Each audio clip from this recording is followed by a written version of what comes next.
Hello दोस्तों, quick IAS में आपका स्वागत है। आज हम लोग मॉडर्न इंडिया में एक नए चैप्टर की ओर बढ़ते हैं। ब्रिटिश शासन काल में भारत में शिक्षा का जो विकास हुआ है, तो शिक्षा का जो विकास हुआ है, शिक्षा के लिए कौन कौन से आयोग बनाए गए, शिक्षा के लिए कौन कौन सी कमेटी बनाई गई है, शिक्षा पे अगर देखा जाए तो प्राथमिक शिक्षा पर जोर कब दिया गया, महिला शिक्षा पर जोर कब दिया गया, हमारे यहाँ शिक्षा को विश्वविद्यालय से इंटरमीडिएट तक कैसे किया गया। आज हम लोग ए टू जेड सारे टॉपिक को देखेंगे। और ये जो हम लोग देखेंगे 1781 से लेकर के 1986 तक शिक्षा के लिए क्या क्या काम हुआ है, कब कब काम हुआ है, कितना काम हुआ है और क्यों काम हुआ है, आज हम सबको देखेंगे। कहीं कोई डाउट होगा तो आप जो है कमेंट करके पूछ लीजिएगा, उसका जवाब आपको दिया जाएगा। ये बहुत महत्वपूर्ण चैप्टर है और सभी परीक्षाओं के लिए बहुत उपयोगी होता है, ये बात याद रखिएगा। तो याद रखिएगा, यहाँ बात करते हैं तो 1781 से लेकर के 1986 तक प्रशासनिक मजबूरी से राष्ट्र निर्माण का जो है सफर शुरू हुआ। तो 200 वर्षों की नीतियों, आयोगों और विवादों का एक जो है हम विश्लेषण करेंगे आज हम लोग इस पूरे चैप्टर में। तो याद है, शिक्षा से जुड़े हुए कितने आयोग बनाए गए हैं, कैसे बनाए गए हैं, यहाँ से क्वेश्चन बार बार पूछा जाता है। कब बनाए गए हैं, क्या उद्देश्य थे, क्या उनके प्रावधान थे, सबको हम आज इसमें बारी बारी से देखेंगे। ठीक है, शुरू करते हैं। जब प्रारंभिक चरण की बात करते हैं, जब हमारे यहाँ ब्रिटिश शासन व्यवस्था स्थापित हुई, प्लासी और बक्सर के युद्ध के बाद जब शासन व्यवस्था स्थापित हुई, बंगाल में द्वैत शासन लागू हुआ। इसके बाद जब भारत में धीरे धीरे व्यवस्था जब आगे बढ़ने लगी, तो शिक्षा पे पहली बार अगर कभी ध्यान दिया गया तो 1781 में वारेन हेस्टिंग के समय में शिक्षा पर पहली बार ध्यान दिया गया। तो कई ऐसे से चीजों की स्थापना की गई, संस्थाओं की स्थापना की गई जहां से शिक्षा के बारे में देखा जाता है। तो 1781 से हमें जानकारी मिलती है। तो 1781 से अगर हम प्रारंभिक चरण में देखते हैं, तो प्रारंभिक चरण अगर कहा जाए 1781 से लेकर 1813 के बीच में शिक्षा के लिए ब्रिटिश सरकार ने क्या क्या काम हमारे यहाँ किया है, इसको देखेंगे। अब अगर एक सिस्टमेटिक ढंग से अगर देखेंगे, चरणबद्ध तरीके से देखेंगे, तो ये पूरा चैप्टर हमें समझ में आता है कि कहाँ से शिक्षा की शुरुआत हुई और कैसे शिक्षा धीरे धीरे हमारे तक आज व्यवस्था जो बनी हुई है, ये कहीं ना कहीं अंग्रेजों की भी देन है। उसमें अभी कैसे है, अभी बताऊंगा एग्जाम्पल के साथ, जब दिखाऊंगा तो आपको लगेगा कि हाँ, शिक्षा का जो विकास हमारे यहाँ हुआ है, वो ढांचा जो आज है, वो ढांचा कभी न कभी पहले बना हुआ था, जो आज भी चला आ रहा है। ठीक है, सबसे पहले बात करते हैं तो कलकत्ता मदरसा की स्थापना 1781 में की गई है। कम से कम ये 30+ बार ये क्वेश्चन एग्जामों में आ चुका है कि कलकत्ता मदरसा की स्थापना किसने किया था। तो वारेन हेस्टिंग द्वारा किया गया था। कब किया गया? 1781 में किया गया। तो वारेन हेस्टिंग द्वारा स्थापित अरबी, फारसी और बंगला अध्ययन प्रथम नाजिम जो है कौन था? मुल्ला मुइजुद्दीन था। अब यहां याद रखिएगा, कलकत्ता मदरसा की स्थापना 1781 में क्यों की गई? जो अंग्रेज अधिकारी अंग्रेजी शिक्षा को बढ़ावा दे रहा है, ईसाई धर्म के प्रचार के लिए काम कर रहा है, उसको ऐसा क्या धर्म परिवर्तन हो गया, क्या उसका हृदय परिवर्तन हो गया कि वो हमारे यहाँ अरबी, फारसी और बांग्ला सिखाने की बात कर रहा है, वो भी कलकत्ता विश्वविद्यालय में, कलकत्ता मदरसा की स्थापना कर रहा है। तो इसलिए किया गया क्योंकि बंगाल से शासन व्यवस्था इन्होंने शुरू किया था। हमारे यहाँ बंगाल, बिहार, उड़ीसा, इन सब राज्यों में बांग्ला भाषा बोली जाती थी, अरबी भाषा बोली जाती थी और खास करके फारसी भाषा, क्योंकि इन क्षेत्रों में मुगलों का और इन सबका शासन था। और मुगलों की जो भाषा थी फारसी थी, अरबी भाषा का लोग यूज करते थे, तुर्की भाषा के शब्दों का यूज करते थे। तो जब 1781 में वारेन हेस्टिंग को अनुभव हुआ कि जो हमारे यहाँ प्रशासनिक अधिकारी आ रहे हैं, ये प्रशासनिक अधिकारी आ रहे हैं और अंग्रेजी पढ़ के आ रहे हैं, और कहां से आ रहे हैं? इंग्लैंड से आ रहे हैं। अगर ये अंग्रेजी पढ़ के आ रहे हैं और अंग्रेजी ही जानते हैं, तो शासन व्यवस्था चलाएंगे कैसे? शासन व्यवस्था चलेगी कैसे? इसीलिए कलकत्ता मदरसा में अधिकारियों को भाषा की ट्रेनिंग देने के लिए काम शुरू हुआ था कि अरबी, फारसी भाषा को इनको सिखाओ, कि जब ये प्रशासनिक अधिकारी बन के जाएं उड़ीसा में, बिहार में, बंगाल में, तो आम जनता की भाषा को समझ सके और उसको रिप्लाई कर सके, उसकी फीडबैक उसका दे सके। आज अगर बात करते हैं, जब यूपीएससी का कोई एग्जाम पास करता है तो ट्रेनिंग में भाषा भी सिखाई जाती है। अगर उस कैडर में पड़ गया, तो मान लो अगर कोई बिहार का लड़का है, उसको मिल गया कर्नाटक कैडर, तो कैडर तो चेंज नहीं होगा। ऐसी स्थिति में क्या करना होगा? कर्नाटक भाषा उनको सिखाई जाएगी कि जिससे जब वहां जाए तो जो आपसी भाषा का मेल जोल होता है वो बना के रखे अधिकारी लोग। ठीक है, तो इसीलिए प्रशासनिक अधिकारियों को कलकत्ता मदरसा में इसलिए बनाया गया था कि अरबी फारसी बांग्ला अध्ययन उनको कराया जाए, ये बात याद रखिएगा। तो वारेन हेस्टिंग ने कलकत्ता मदरसे की स्थापना 1781 में किया था। बहुत महत्वपूर्ण क्वेश्चन है, याद रखिएगा। इसके बाद समय के साथ थोड़ा और आगे बढ़ते हैं तो 1791 में संस्कृत कॉलेज खोला गया, बनारस में खोला गया। जोनाथन डंकन द्वारा इसको स्थापित किया गया लॉर्ड कॉर्नवालिस की अनुमति के बाद, क्योंकि कॉर्नवालिस इस समय बंगाल का गवर्नर जनरल बन गया था। हिंदू कानून प्रशासन में सहायता करने के लिए किया गया था कि हिंदू कानून और संस्कृत का अध्ययन भी अधिकारियों को कराया जाए, कि जिससे इस जो है हिंदू कानून के बारे में और प्रशासन के बारे में सहायता मिले, जानकारी मिले। तो ये अपने हितों के लिए काम कर रहे हैं, हमारे लिए काम नहीं कर रहे हैं, ठीक है। तो ये भी याद रखिएगा, ये भी क्वेश्चन कई बार आ चुका है। 1791 में बनारस में संस्कृत कॉलेज की स्थापना की गई है। बिल्कुल गलती मत करिएगा, याद कर लीजिएगा। ये भी क्वेश्चन कम से कम कुछ नहीं तो अलग अलग एग्जामों में 20 प्लस बार आ चुका है। फिर इतिहास आगे बढ़ा। 1800 ईस्वी में फोर्ट विलियम कॉलेज की स्थापना किया गया था, लॉर्ड बेलेजली द्वारा किया गया। लॉर्ड बेलेजली ने 1800 में फोर्ट विलियम कॉलेज बनाया असैनिक अधिकारियों की शिक्षा के लिए। तो असैनिक अधिकारी किसे कहते हैं? जो प्रशासनिक अधिकारी होते हैं, जो हमारे यहाँ आईएएस आईपीएस होते हैं, इन सबको क्या कहते हैं? असैनिक अधिकारी कहते हैं। और सैनिक तो पता ही होगा, सेना में। तो असैनिक अधिकारियों की शिक्षा के लिए, और बाद में 1802 में फोर्ट विलियम कॉलेज बंद भी हो गया, तो मात्र 2 वर्ष चला था, ठीक है। इसके प्रिंसिपल कौन थे? हेनरी टी आपका जो है कोलब्रुक थे। ये भी याद रखिएगा कि इसके जो है प्रिंसिपल उस समय कौन थे पहली बार? तो हेनरी टी कोलब्रुक थे, ये याद रखिएगा। फोर्ट विलियम कॉलेज की स्थापना 1800 ईस्वी में की गई, 1802 में बंद कर दिया गया, ये भी याद रखिएगा। और लॉर्ड बेलेजली द्वारा इसको स्थापित किया गया था। उद्देश्य क्या था? कि असैनिक प्रशासनिक अधिकारियों को भाषा का अध्ययन कराना, जिससे उनको जो है समझने में क्या हो, आसानी हो सके, इसीलिए यह काम किया गया। अब यहाँ कलकत्ता मदरसा 1781, संस्कृत कॉलेज बनारस 1791 और 1800 में फोर्ट विलियम कॉलेज कलकत्ता में बनाया गया। ये प्राथमिक रूप से शिक्षा के लिए काम हमारे यहाँ होना शुरू हो गया। यहीं से हमारे यहाँ शिक्षा का विकास होता है, ये बात याद रखिएगा। तो 1781 से लेकर के 1986 तक हमारे जो शिक्षा नीति 86 की आई थी, वहां तक उसका हम अध्ययन करेंगे, वहां तक हम आपको इसके बारे में बताएंगे, ठीक है। आगे बढ़ते हैं। लिखा है कि ईस्ट इंडिया कंपनी ने प्रारंभ में शिक्षा के विकास के लिए कोई सक्रिय प्रयत्न नहीं किया था। ईस्ट इंडिया कंपनी केवल अपने अधिकारियों को ट्रेनिंग देने के लिए काम कर रही है। हमारे यहाँ शिक्षा के लिए कोई सक्रिय कदम नहीं उठाया कि हमारे शिक्षा में अचानक बदलाव आ जाए, ये काम उन्होंने नहीं किया था। फिर इतिहास थोड़ा और आगे बढ़ा। अब एक समस्या ये आने लगी कि हमने भाषा तो सिखा दिया, लेकिन बहुत सारी किताबें ऐसी थी जो अरबी में लिखी गई थी, बहुत सारी किताबें ऐसी थी जो उर्दू में लिखी गई थी, बहुत सारी किताबें संस्कृत में लिखी गई थी, बहुत सारी किताबें हिंदी में लिखी गई थी।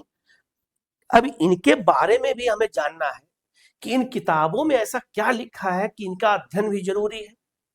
बात समझ में आया? तब वारेन हेस्टिंग ने सोचा कि क्यों ना हिंदी, उर्दू, संस्कृत, अरबी, फारसी, बंगला, जो भारत की जो किताबें हैं जिनमें जो अच्छी बातें लिखी गई हैं, क्यों ना उसका ट्रांसलेशन करवा दे अंग्रेजी भाषा में, उससे हमें और मदद मिलेगी। याद रखिएगा, इन भाषाओं का अनुवाद करने के लिए भारत को समझ, इसलिए हेडिंग क्या है? भारत को समझना। एशियाटिक सोसाइटी ऑफ बंगाल की स्थापना की गई, और एशियाटिक सोसाइटी ऑफ बंगाल की स्थापना का उद्देश्य ही था कि भारतीय भाषाओं की किताबों का अंग्रेजी भाषा में ट्रांसलेशन करो और उनके महत्व, उनके संस्कृति, इतिहास को समझो। इसीलिए उद्देश्य क्या था? कि प्राचीन भारतीय इतिहास और संस्कृति की खोज करना। तो याद रखिएगा, आपसे क्वेश्चन पूछा जाएगा कि एशियाटिक सोसाइटी ऑफ बंगाल की स्थापना क्यों की गई थी? तो भारतीय भाषाओं की किताबों का अंग्रेजी में अनुवाद करने के लिए। याद रखिएगा, इसकी स्थापना 1784 में की गई है। यह क्वेश्चन कम से कम 50 प्लस अलग अलग एग्जामों में आ चुका है। सर विलियम जोन्स ने ही इसकी स्थापना की थी। किसकी? एशियाटिक सोसाइटी ऑफ बंगाल की। और याद रखिएगा, इसका उद्देश्य मैंने बता ही दिया है। तो याद रखिएगा, इसका नाम, इसका उद्देश्य, ये कब स्थापित हुआ, किसने स्थापित किया, ये सब चीजें याद रखिएगा, क्योंकि यहाँ एशियाटिक सोसाइटी ऑफ बंगाल से क्वेश्चन हमेशा पूछे गए हैं और आगे भी पूछे जाएंगे। तो गलती आप लोग बिल्कुल मत करिएगा। इसको बहुत अच्छे से याद कर लीजिएगा, ठीक है। अब ये आप समझ गए होंगे कि अब क्या हुआ, एशियाटिक सोसाइटी ऑफ बंगाल की जब स्थापना कर ली गई तो कई किताबों का अनुवाद हुआ। कौन कौन किताबों का अनुवाद हुआ, ध्यान देना। जो है हेलहेड नामक एक जो है क्या कहते हैं इतिहासकार थे अंग्रेज, इन्होंने 1776 में मनुस्मृति का प्रथम अंग्रेजी अनुवाद किया था, एक कोड ऑफ जेंटो लॉ के नाम से। लेकिन याद रखना ये बहुत सफल नहीं हो पाए थे, अनुवाद इन्होंने किया। हॉलैंड ने 1778 में जो है संस्कृत व्याकरण का प्रकाशन किया था। ये सब प्रयास हुए थे, लेकिन यहां से जब एशियाटिक सोसाइटी ऑफ बंगाल की सभा 1784 में हुई तो सर विलियम जोन्स ने ही इस संस्था की स्थापना किया और चार्ल्स जो है बिल्किंस ने पहली बार इसी सोसाइटी के अंतर्गत गीता का प्रथम अंग्रेजी अनुवाद किया। इसकी प्रस्तावना वारेन हेस्टिंग ने लिखी थी। तो जो भगवत गीता है उसका अनुवाद किसने किया था अंग्रेजी में, तो चार्ल्स जो है आपका बिल्किंस ने किया था। उसकी प्रस्तावना वारेन हेस्टिंग ने स्वयं लिखी थी और अंग्रेज गीता का पहली बार अंग्रेजी में अनुवाद किया गया 1785 में, याद रखिएगा, इसी संस्था के अंतर्गत। फिर आगे बढ़ा गया। इसके बाद चार्ल्स बिल्किंस ने प्रथम संस्कृत ज्ञाता अंग्रेज थे, इन्होंने संस्कृत को हिंदी के साथ मिला के, अंग्रेजी के साथ मिला के इसको अनुवाद करना सिखाया। हितोपदेश का अनुवाद किया इन्होंने। विलियम जोन्स ने 1789 में अभिज्ञान शकुंतलम का यूरोपीय भाषा में प्रथम अनुवाद किया। इसके बाद याद रखना, ये भी याद रखिएगा कि दुनिया की सबसे ज्यादा अगर किसी किताब का अनुवाद हुआ है तो अभिज्ञान शकुंतलम का हुआ है।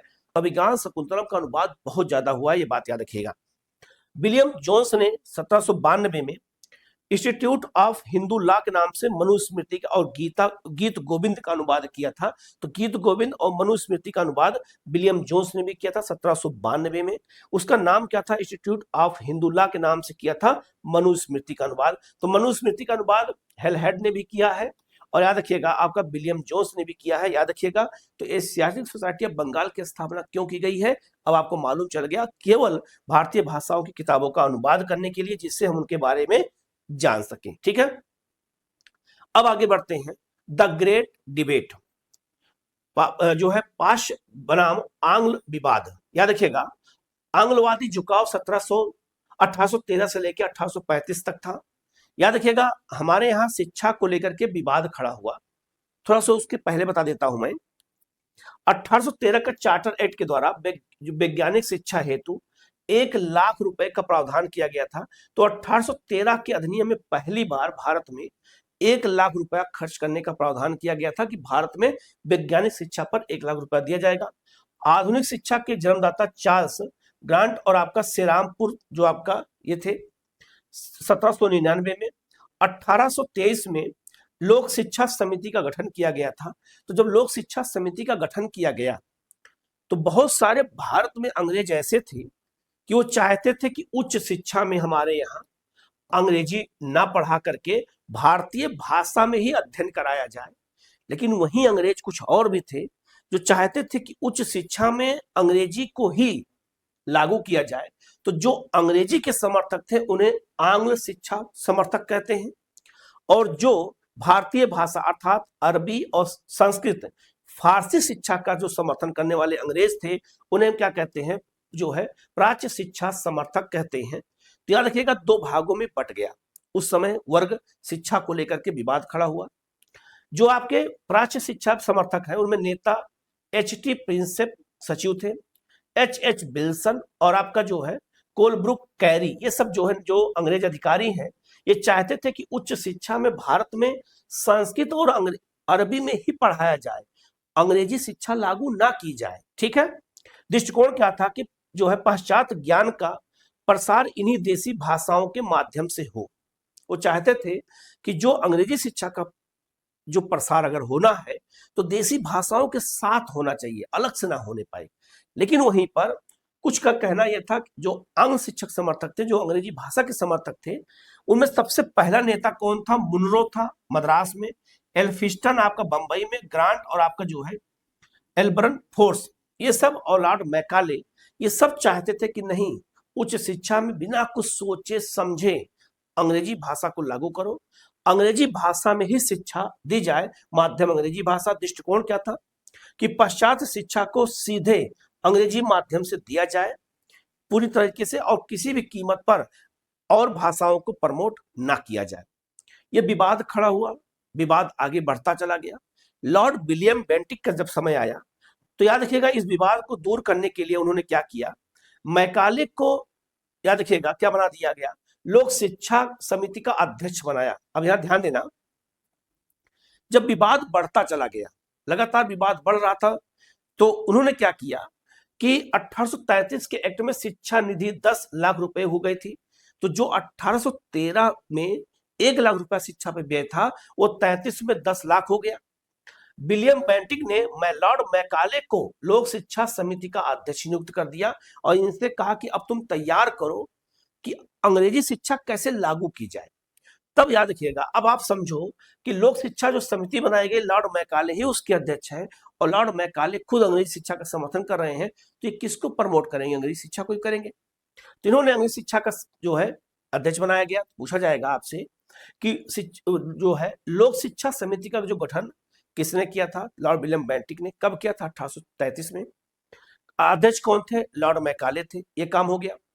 फिर क्या हुआ? अब देखो यहाँ लिखा है आंग्लवादी जो झुकाव था वो 1833 से 1835 के बीच में था। अब आप समझो, एक तरफ संस्कृत साहित्य, अरबी, फारसी, वेद और पुराण है, एक तरफ आपका पाश्चात्य जो है आंग्लवादी जीत है। अब इसमें अंग्रेजों की शिक्षा नीति लागू हो गई, ये जीत गए और भारतीय भाषाओं को इसमें क्या किया गया? दबा दिया गया। ठीक है।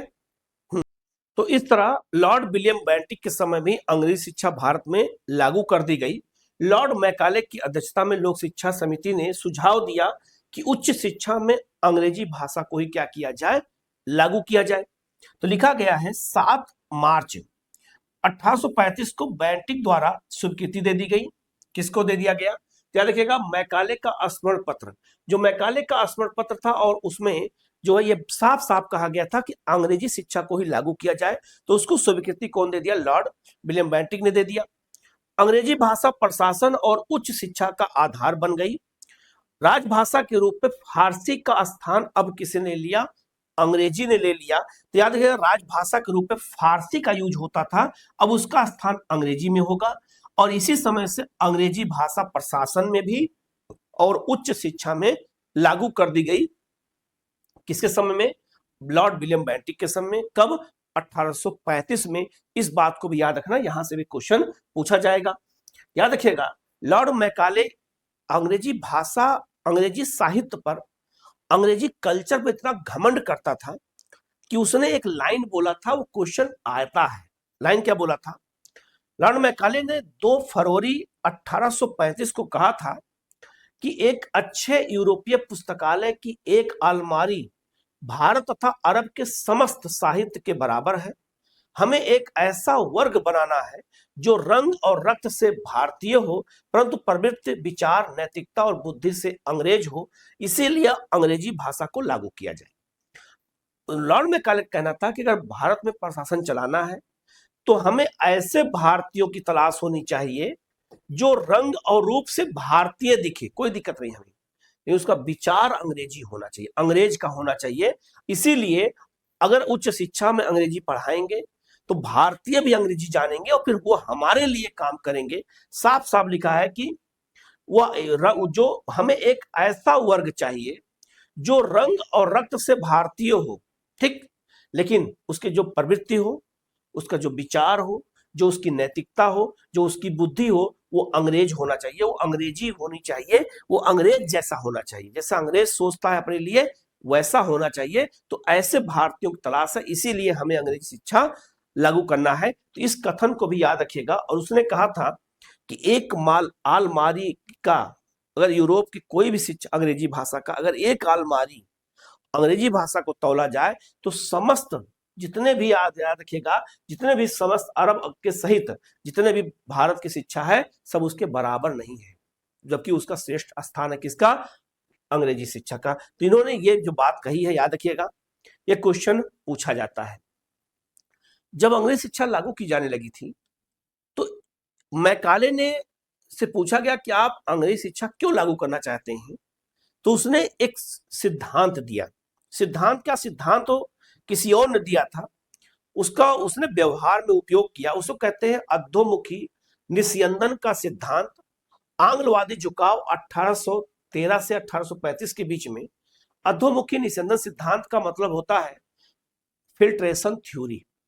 ठीक, फिल्ट्रेशन थ्योरी का जो सिद्धांत दिया था, याद रखना, वो लॉर्ड ऑकलैंड ने दिया था, लेकिन इसका उपयोग किसने किया? मैकाले ने।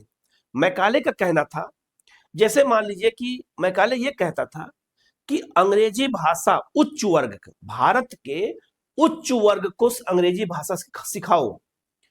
उच्च वर्ग अंग्रेजी भाषा सीख लेगा और वहां से छन छन करके अंग्रेजी भाषा भारत के निम्न वर्ग तक अपने आप पहुंच जाएगी। तो निम्न वर्ग को अंग्रेजी भाषा मत सिखाओ भारत के, ये इनको मत सिखाओ, इनको सिखाओ। जो राजा महाराजा के बेटे हैं, जो देसी रियासत के बेटे हैं, जिनके पास जो बड़े बड़े महाजन और उस जमींदार के बेटे हैं, उनको अंग्रेजी सिखाओ। ये उच्च वर्ग भारत का है और यहीं से छन छन के शिक्षा आ जाएगी। इसी को क्या कहते हैं? इनफिल्ट्रेशन थ्योरी कहते हैं, अधोमुखी निस्यंदन सिद्धांत कहते हैं। ये सिद्धांत दिया किसने था? लॉर्ड ऑकलैंड ने। मैकाले ने इसको यूज किया। अब यहां देखो लिखा है, जो ये चाय का कप बना है, ये उच्च वर्ग है भारत का। उच्च वर्ग में कौन कौन आता था? तो सबसे पहले शिक्षित किया जाने वाला छोटा समूह था। तो उच्च वर्ग में कौन आएगा? व्यापारी आएंगे, बड़े बड़े सेठ आएंगे, जमींदार आएंगे, महाजन आएंगे, देसी रियासत आएंगे, या बड़े बड़े अमीरों के परिवार के लोग आएंगे। ये इनको अंग्रेजी भाषा सिखाओ। यहां पर फिल्टर लगा दो। फिल्टर जैसे चाय के लिए फिल्टर होता है, छानते हैं फिल्टर से हम चाय छानते हैं। छन छन करके शिक्षा का प्रभाव कहां पहुंच जाएगा? जनसाधारण तक शिक्षा क्या होगी? अपने आप पहुंच जाएगी। यह माना गया है कि शिक्षित वर्ग स्वतः ही आम जनता को शिक्षित कर देगा। ये विचार था किसका? इस सिद्धांत का, कि आम जनता को मत सिखाओ, निम्न वर्ग छोड़ दो इनको, उच्च वर्ग खुद इनको सिखा देगा, स्वतः ही सिखा देगा अंग्रेजी शिक्षा। अब मुझे बताओ, जो उच्च वर्ग आम आदमी को अपने पास बैठने नहीं दे रहा है, वो उच्च वर्ग जो छुआछूत को लेकर के दलित और महिलाओं के साथ दुर्व्यवहार कर रहा है, वो शिक्षित वर्ग जो विधवा महिलाओं को कहता है कि अगर उनका मुंह देख लेंगे तो हमारा दिन खराब हो जाएगा। दलित वर्ग को देखने से उनका समाज खराब हो रहा था, उनका जो है दृष्टिकोण बदल जा रहा था। वो वर्ग अंग्रेजी भाषा सिखाएगा। जो 2 रोटी नहीं दे पा रहा था, वो अंग्रेजी भाषा सिखाएगा।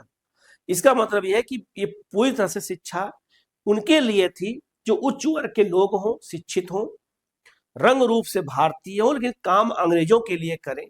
ऐसा वर्ग बनाने का सपना मैकाले का था और मैकाले ने इस सिद्धांत का उपयोग करके अपने इस लक्ष्य को कामयाब बनाने में सफल रहा। उसने ऐसा वर्ग तैयार भी किया।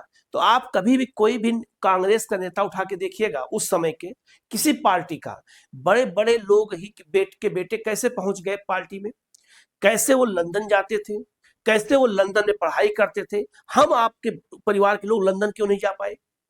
तो ये वही परिणाम था जो परिणाम बाद में दिखाई दिया। ये वही परिणाम था जो बहुत बाद में दिखाई दिया कि बहुत सारे लोग जो है वकालत करने लंदन जाते थे, उच्च शिक्षा प्राप्त करने लंदन जाते थे और लंदन से आते थे। क्या भारत में शिक्षा की व्यवस्था नहीं थी? लेकिन वो लंदन क्यों गए? क्योंकि उनको उच्च वर्ग थे, उनके पास पैसा था। अंग्रेज खुद चाहते थे कि ये वर्ग अंग्रेजी पढ़े और हमारे लिए बाद में काम करे, लेकिन वो बाद में वो बैकफायर कर गया और वही राष्ट्रीय आंदोलन में कई नेता शामिल हुए, जैसे दादा भाई नेहरू फिरोज शाह मेहता, WC बनर्जी। ये सब नेता कौन थे? ये सब वही वर्ग था जो अंग्रेजी शिक्षा पढ़ने इंग्लैंड गया, इंग्लैंड में बसे, इंग्लैंड में काम करते थे, रहते थे। वहां रह करके भारत का विरोध करना शुरू किया, क्योंकि वो देशभक्त कुछ उसमें निकल गए।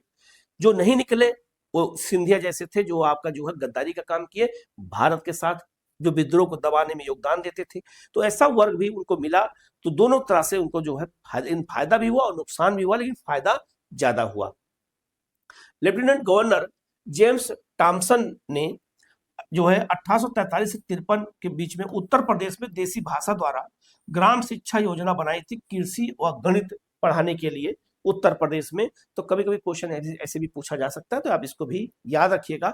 अब आप समझ गए होंगे कि फिल्ट्रेशन थ्योरी क्या है। तो फिल्ट्रेशन थ्योरी को इस तरह से मैप के माध्यम से अगर आप समझेंगे तो आपको ये अच्छे से याद हो जाएगा। ठीक है, आगे बढ़ते हैं। अब लॉर्ड डलहौजी का जब समय आया तो लॉर्ड डलहौजी ने बड़ा विरोध किया।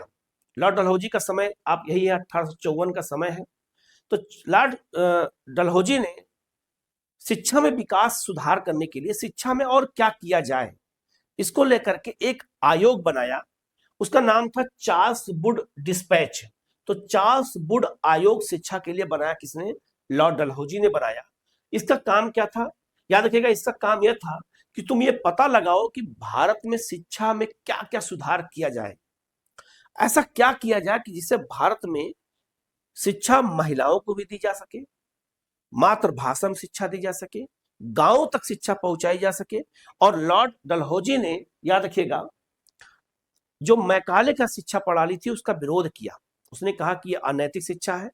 तो याद रखिएगा, जो लॉर्ड चार्ल्स वुड डिस्पैच है, इसी को भारत में शिक्षा का मैग्ना कार्टा कहते हैं, ये भी याद रखिएगा। और चार्ल्स वुड आयोग, याद रखिएगा, 54 में बना। ये आयोग 1881 तक काम किया। इसने 1881 तक काम किया। बाद में जो है हंटर कमीशन आया, तो आगे उसको बताऊंगा। तो चार्ल्स वुड आयोग ने, याद रखिएगा, इसमें 100 अनुच्छेदों वाली एक अखिल भारतीय शिक्षा की व्यापक योजना प्रस्तुत की गई। इसमें 100 अनुच्छेद थे। इसमें क्या क्या उन्होंने कहा उसको एक एक करके हम लोग देखते हैं।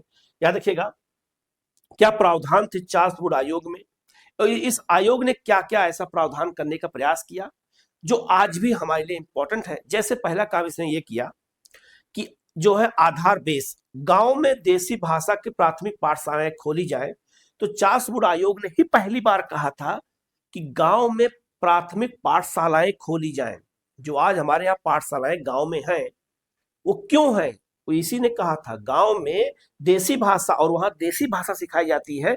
जैसे हमारे यहाँ हिंदी भाषा क्षेत्र में हिंदी भाषा, पंजाब में जाओगे तो प्राइमरी स्कूल में पंजाबी भाषा, महाराष्ट्र में जाओगे तो मराठी भाषा, तमिलनाडु में जाओगे तमिल भाषा, केरल में जाओगे मलयालम भाषा। तो मातृभाषा में शिक्षा देने के लिए प्राथमिक पाठशालाएं खोलने का प्रावधान किसने किया? चार्ल्स वुड ने, लॉर्ड डलहौजी के समय में।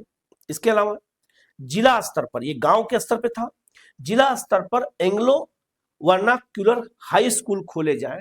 तो याद रखिएगा, एंग्लो मतलब अंग्रेजी और वर्नाक्यूलर मतलब होता है आपका देसी भाषा। तो अंग्रेजी और देसी भाषा को मिला करके, दोनों मिला करके हाई स्कूल खोले जाएं जिला स्तर पर, यह प्रावधान था। इसके बाद संबंध कॉलेज खोले जाए, और कॉलेजों में पढ़ाई की जाए। इसके अलावा उसने कहा कि जो है लंदन विश्वविद्यालय की तर्ज पर भारत में 3 प्रेसिडेंसी विश्वविद्यालय स्थापित किए जाएं। ये किसने कहा? चार्ल्स वुड आयोग ने। तो चार्ल्स वुड आयोग ने अपने उसमें सिफारिश किया था कि जैसे लंदन में विश्वविद्यालय बना हुआ है, वैसे ही भारत में भी 3 विश्वविद्यालय बनाए जाएं। तो इसी के कहने पर, चार्ल्स वुड डिस्पैच के कहने पर ही, याद रखिएगा, 1857 में भारत में 3 विश्वविद्यालय बनाए गए। पहला विश्वविद्यालय कलकत्ता में बना, दूसरा विश्वविद्यालय बंबई में बना, और तीसरा विश्वविद्यालय मद्रास में बना। तो 3 नए विश्वविद्यालय, प्रेसिडेंसी विश्वविद्यालय खोले गए लंदन विश्वविद्यालय की तर्ज पर 1857 में खोले गए। 54 में रिपोर्ट दी गई और 57 में पहली बार 3 विश्वविद्यालय भारत में खोले गए, कलकत्ता में, बंबई में और मद्रास में। इसको अच्छे से याद रखिएगा। तो चार्ल्स वुड आयोग ने ही पहली बार के कहने पर कलकत्ता और मद्रास और बंबई में 3 विश्वविद्यालय जो खोले गए, तो विश्वविद्यालय की स्थापना करने का प्रावधान चार्ल्स वुड डिस्पैच ने किया। और मुख्य प्रावधान क्या थे? पाश्चात्य शिक्षा का प्रचार किया जाए, अर्थात अंग्रेजी भाषा का प्रचार किया जाए, कोई दिक्कत नहीं है। उच्च शिक्षा का माध्यम अंग्रेजी, लेकिन देसी भाषाओं को भी प्रोत्साहित करो। उच्च शिक्षा का माध्यम अंग्रेजी रखो, कोई दिक्कत नहीं, लेकिन देसी भाषाओं को भी प्रमोट करो।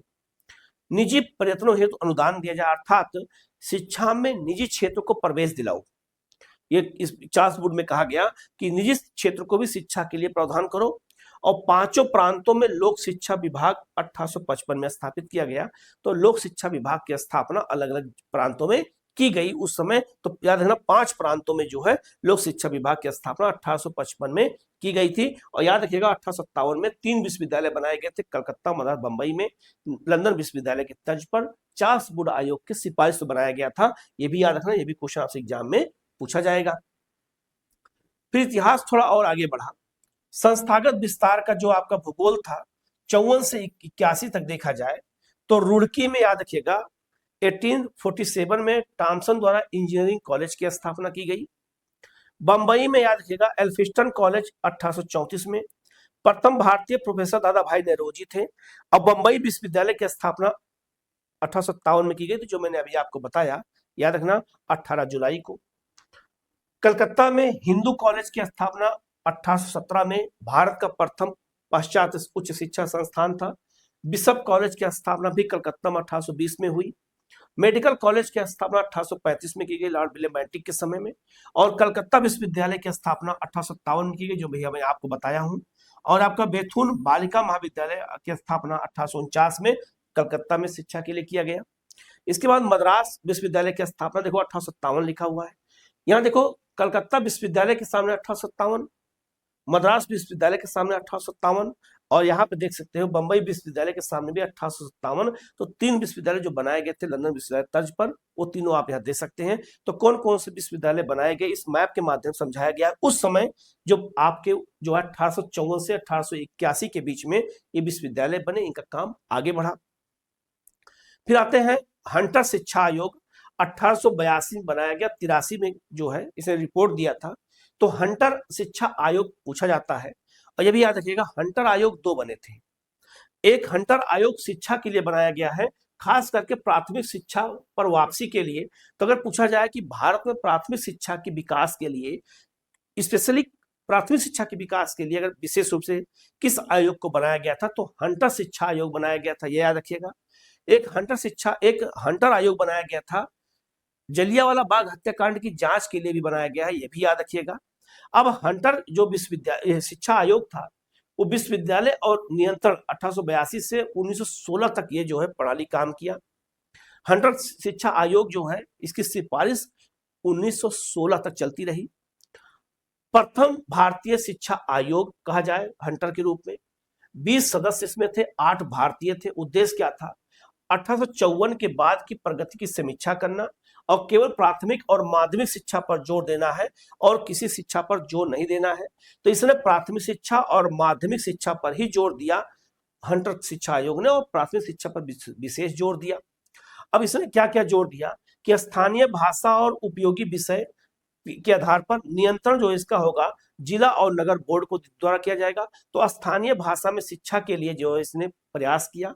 हर गांव में प्राथमिक पाठशाला खोलने के लिए इसने प्रावधान किया।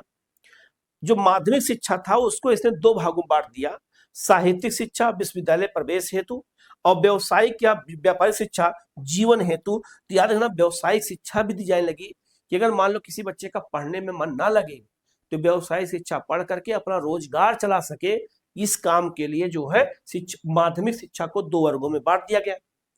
सरकार कॉलेज शिक्षा से हटे, निजी प्रयत्नों को बढ़ावा मिले और महिला शिक्षा को प्रोत्साहित किया जाए, यह भी हंटर आयोग ने कहा। हंटर आयोग ने कहा कि शिक्षा से सरकार को हट जाना चाहिए, प्राइवेट सेक्टर को दे दो, प्राइवेट सेक्टर काम करेगा उसमें, क्योंकि प्राइवेट कंपनियां इंग्लैंड में बैठी थी शिक्षा के विकास करने के लिए।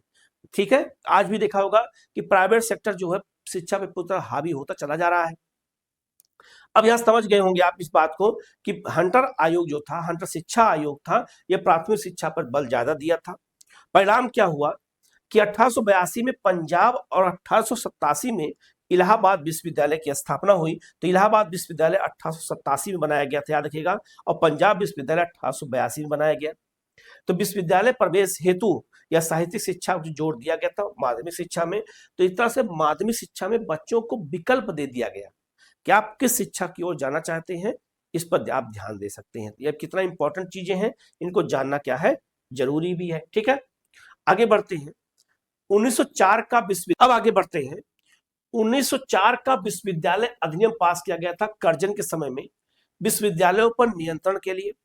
तो याद रखिएगा 1902 में रेले कमीशन बनाया गया था, विश्वविद्यालयों की समीक्षा के लिए बनाया गया था। इसके सदस्य कौन कौन थे?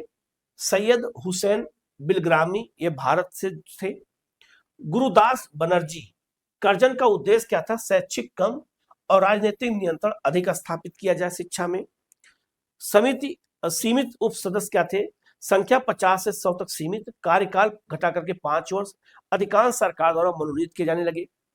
अब याद रखिएगा, जो विश्वविद्यालय शिक्षा थी उसके समस्या को दूर करने के लिए रेले कमीशन बनाया गया था, इसीलिए रेले कमीशन को विश्वविद्यालय आयोग भी कहा जाता है, ये भी याद रखिएगा। तो विश्वविद्यालय आयोग कहो और चाहे आपका रेले कमीशन कहो, बात एक ही है, इसको अच्छे से याद रखिएगा। तो याद है ना, इसी के रेले कमीशन की सिफारिश पर ही 1904 में विश्वविद्यालय अधिनियम पास किया गया था, ये भी याद रखना, ये भी क्वेश्चन पूछा जाता है। विश्वविद्यालयों पर नियंत्रण के लिए इसमें सरकारी वीटो का प्रयोग किया गया कि सेनेट के प्रस्ताव पर सरकार को निषेधाधिकार वीटो पावर अशासकीय कॉलेजों पर नियंत्रण करने के लिए किया गया। 1906 में सर गुरुदास बनर्जी द्वारा नेशनल काउंसिल ऑफ एजुकेशन की स्थापना की गई और 1910 में गोखले द्वारा अनिवार्य प्राथमिक शिक्षा की मांग की गई थी, गोखले ने 1910 में किया था। इसके बाद बात की जाए सीमित सीमा क्या जाए, तो गवर्नर जनरल को विश्वविद्यालयों की सीमाएं तय करने का अधिकार दे दिया गया 1902 के रेले कमीशन के बाद। अधिनियम 1904 में जो पास किया गया, तो गवर्नर जनरल विश्वविद्यालय को रेगुलेट कर सकता है, उस पर नियंत्रण स्थापित कर सकता है, ये भी याद रखना। तो रेले कमीशन किसके लिए है? शिक्षा के लिए है, विश्वविद्यालय शिक्षा को सुधार करने के लिए बनाया गया था, इसीलिए इसे विश्वविद्यालय आयोग भी कहते हैं, याद रखिएगा। आगे बढ़ते हैं, संरचनात्मक सुधार, सेडलर आयोग और आपका हार्टोग समिति बनाई गई थी। तो सेडलर जो आयोग बनाया गया था ये 1917 में बनाया गया और हार्टोग समिति जो बनाई गई ये 1929 में बनाई गई थी।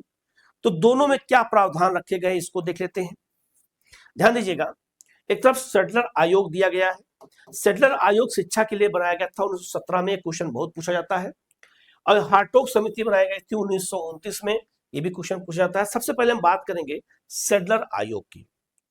कलकत्ता विश्वविद्यालय में बहुत सारी समस्याएं देखने को मिल रही थी, तो कलकत्ता विश्वविद्यालय में सुधार करने के लिए, बात याद रखिए, केवल कलकत्ता विश्वविद्यालय में, केवल कलकत्ता विश्वविद्यालय में सुधार करने के लिए ही सेडलर आयोग बनाया गया।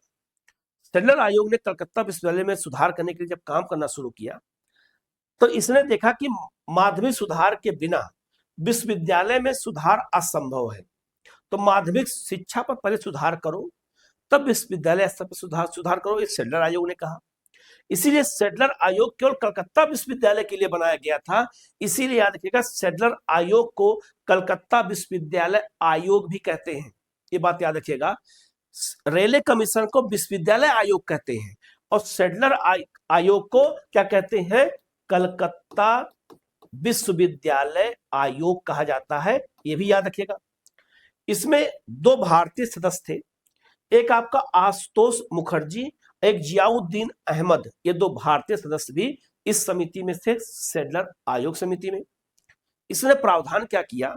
स्कूली शिक्षा, 12 वर्ष की स्कूली शिक्षा के बाद इंटरमीडिएट कॉलेज और बोर्ड बनाए गए और कहा गया कि विश्वविद्यालय में प्रवेश 12 से नहीं होगा, पहले 12 से होता था, 12 से नहीं होगा कलकत्ता विश्वविद्यालय में, याद रखिएगा। उसके लिए क्या होगा कि स्नातक पाठ्यक्रम 3 वर्ष का हो, और आज भी 3 वर्ष का है, ये समझ में आ गया। तो देखो आप वही शिक्षा का विकास कैसे हो रहा है, याद रखिएगा। स्नातक पाठ्यक्रम 3 वर्ष का किया जाए और 12वीं तक की पढ़ाई के लिए इंटरमीडिएट बोर्ड बनाया जाए, माध्यमिक बोर्ड बना दिया जाए इंटरमीडिएट पढ़ाने के लिए। आज भी माध्यमिक बोर्ड इंटरमीडिएट की परीक्षा कराता है, ठीक है। और 12 पास करने के बाद ही उच्च शिक्षा में लोग आज भी जाते हैं, तब हम ग्रेजुएशन करने उच्च शिक्षा में जाते हैं। तो ग्रेजुएशन जब करने जाते हैं तो ग्रेजुएशन कितने साल का होता है? 3 साल का होता है। ये किसने कहा था? सेडलर आयोग ने कहा था। लेकिन चूंकि कलकत्ता विश्वविद्यालय के लिए कहा गया था और कलकत्ता विश्वविद्यालय के अंतर्गत उत्तर प्रदेश, बिहार, झारखंड, उड़ीसा, पश्चिम बंगाल के जिले के स्कूल कॉलेज शामिल थे, इसीलिए यहाँ के जितने भी कॉलेज है देखोगे 3 साल में बीए होता है। लेकिन अगर आप कभी महाराष्ट्र जाइए, मुंबई में अगर आपको कोई परिचित हो उससे पूछिएगा, आप नेट पे सर्च करिएगा, मुंबई में जो आपका बंबई विश्वविद्यालय है उसमें 12वीं से विश्वविद्यालय में प्रवेश होता है। बच्चा जब 12 में पहुंच जाता है, 11 में ही, तभी इंटरमीडिएट में, तैसे ही विश्वविद्यालय में प्रवेश कर गया।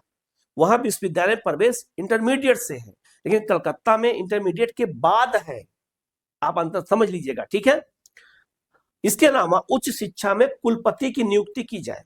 बीसी की नियुक्ति, जो आज कुलपति की नियुक्ति होती है, तो कुलपति की नियुक्ति कौन करता है? राष्ट्रपति करते हैं, तो राज्य के स्तर विश्वविद्यालयों में राज्यपाल करते हैं। तो राज्यपाल या राष्ट्रपति जो करते हैं, तो कुलपति की नियुक्ति करने का प्रावधान किसने किया था? सेडलर आयोग ने किया। प्रभाव क्या पड़ा?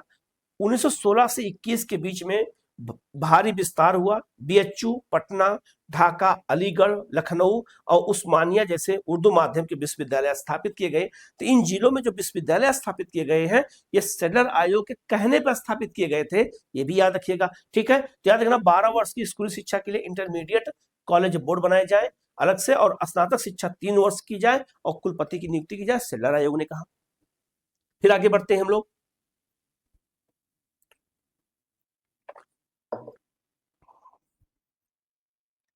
हार्टोग समिति 1929 में आई। इसने क्या कहा कि गुणवत्ता बनाम मात्रा, गिरते स्तर को रोका जाए, प्राथमिक शिक्षा पर बल दिया जाए, परंतु अनिवार्य करने की निंदा की गई। कहा गया प्राथमिक शिक्षा को अनिवार्य मत करो, हाँ प्राथमिक शिक्षा पर बल दो। ग्रामीण छात्रों को मिडिल के बाद व्यावसायिक शिक्षा दी जाए। विश्वविद्यालय शिक्षा केवल योग्य छात्रों को दिया जाए, सबको न दिया जाए। और व्यवसाय शिक्षा लागू की जाए मिडिल क्लास में, मिडिल स्कूल में, जिससे जो बच्चे आगे नहीं पढ़ सकते हैं कम से कम अपना व्यवसाय तो कर सके। 1935 में केंद्रीय शिक्षा सलाहकार बोर्ड बनाया गया, इसका पुनर्गठन किया गया 1935 में, याद रखिएगा। तो केंद्रीय शिक्षा सलाहकार बोर्ड का जो सिफारिश की गई थी, वो हार्टोग समिति की सिफारिश पर ही उसका पुनर्गठन किया गया। ठीक है, फिर आगे बढ़ते हैं हम लोग। याद रखिएगा शिक्षा के उद्देश्य का विकास क्लर्क से नागरिक तक। ठीक है, इसमें क्या किया गया? याद रखिएगा 1800 में प्रशासनिक उपयोगिता थी। न्यायालय और कंपनी के निचले पदों के लिए सस्ती भारतीय लेबल तैयार करना था, हेस्टिंग और मैकाले के समय में। 1854 में प्रणालीगत क्या हुआ? ब्रिटिश राज की वफादार मशीनरी के रूप में एक पदानुक्रमित शिक्षा तंत्र का निर्माण करना था, वुड डिस्पैच में कहा गया। 1904 में राजनीतिक नियंत्रण स्थापित हो गया विश्वविद्यालयों पर। राष्ट्रवाद को दबाने के लिए उच्च शिक्षा को स्वतंत्रता पर सरकारी शिकंजा कसा गया, कर्जन और रेले ने किया। और 1930 से लेकर 40 के बीच में राष्ट्रीय सशक्तिकरण, मातृभाषा, आत्मनिर्भरता और हस्तशिल्प के माध्यम से सस्ते नागरिक का निर्माण करना, ये वर्धा योजना में कहा गया। तो वर्धा योजना क्या है इसको बता देते हैं, ये भी शिक्षा से जुड़ी हुई है। आगे बढ़ते हैं।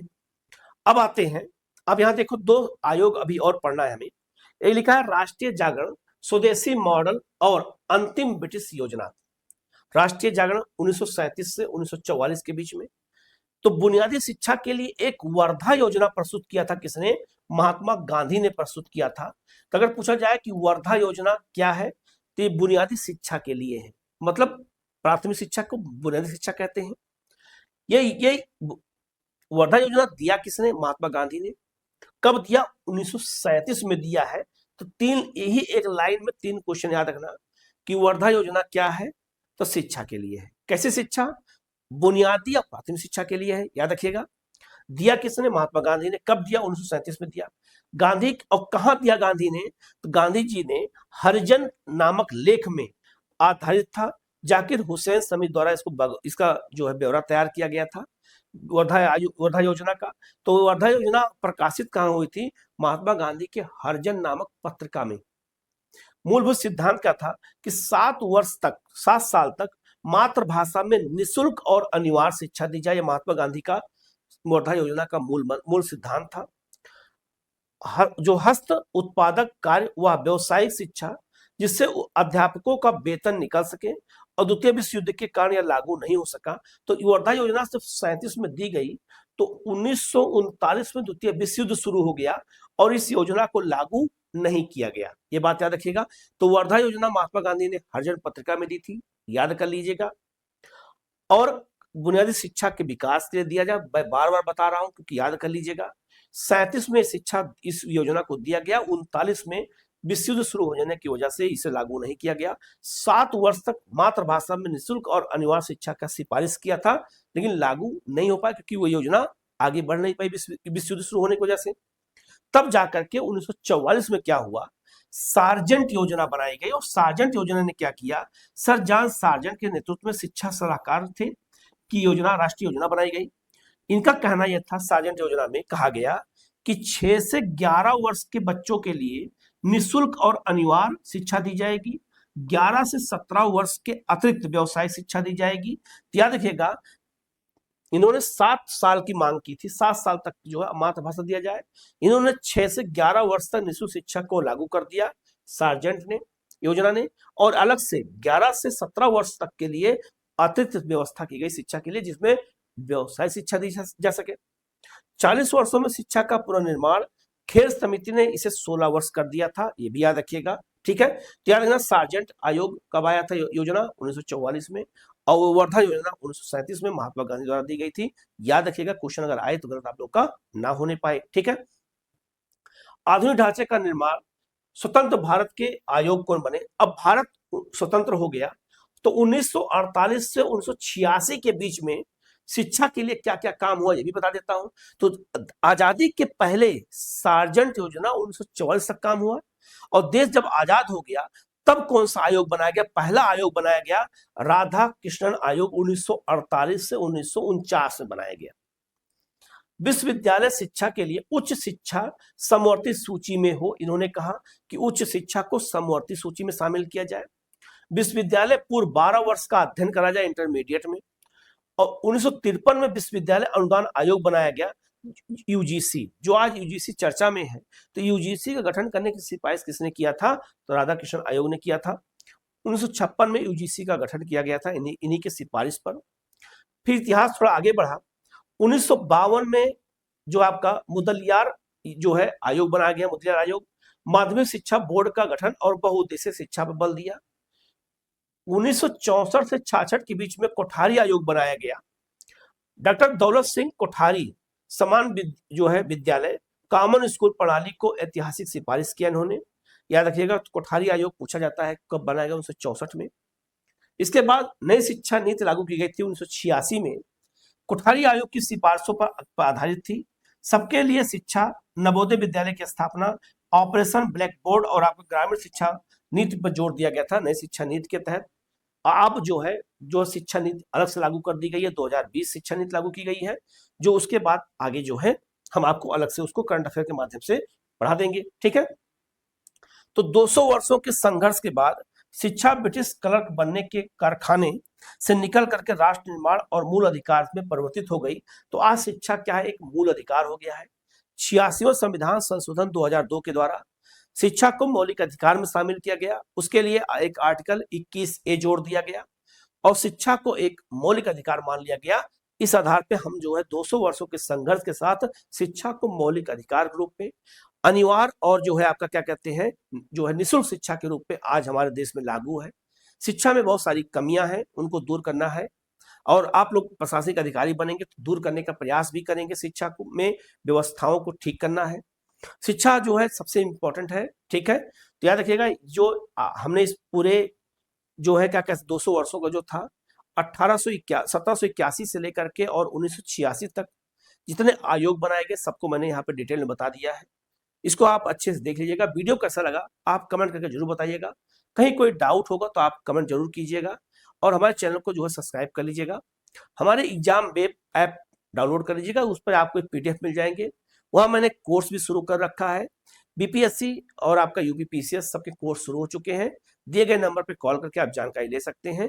कहीं कोई डाउट हो तो आप कमेंट कर सकते हैं। Okay, thank you.